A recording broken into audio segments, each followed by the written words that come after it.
नाज़रीन, अवामी न्यूज़ में ख़बरनि जो सिलसिलो जारी है। हिन वक्त असीं तव्हांखे ख़बर में ख़बर ॾींदा हलूं त SHO ख़ैबर इमदाद अली राहोपोटो जो बागड़ियुनि जी जंज सां वेंदड़ गाॾियुनि खे इको साउंड आवाज़ हलाइण जे बहाने सां रोके औरतुनि ॿारनि खे तज़लील करे रोक रक़म खसी वियो आहे। इन मौक़े ते हिकु औरत सीता बागड़ी रोईंदे चयो त SHO कंबराणी इमदाद राहोपोटो असांजी जंज में इको साउंड वॼाइण जे बहाने रोके नियाणियुनि खे बिला जवाज़ तंग करे औरतुनि जी इज़त जो तक़दस पामाल कयो आहे। असां आला ऑफिसरनि खे अपील करियूं था त असां सां इंसाफ़ कयो वञे।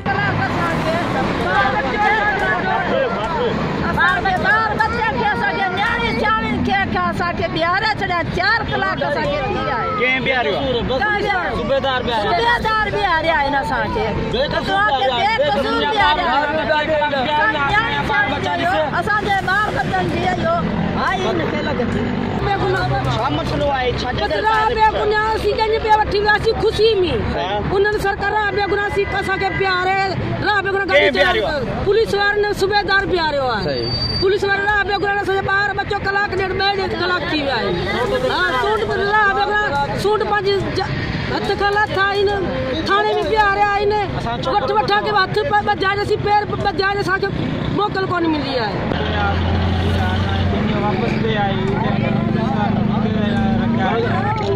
बार बच्चा परेशान थी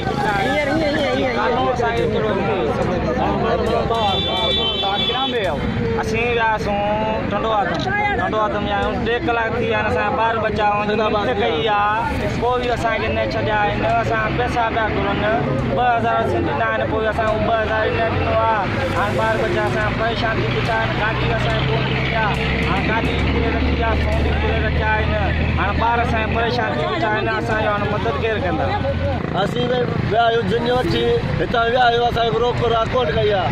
हुतां असीं आया आहियूं त पुलिस वारे असांखे रोकी कई आहे। सम्झो असांखे 5000 फुरिया पिया आहिनि मोबाइल फुरिया आहिनि। चयो हिते रिब हेरो त असीं वेठा आहियूं पोइ बि असीं मिंट महिर कई आहे। न्याणी शाणी आहे बिठी असांजी आहे चयो छॾियो पोइ कोन छॾिया आहिनि। मज़ीद खबरों और तफसीलात के लिए विजिट करें हमारी वेबसाइट www.awamiNewsHD.com।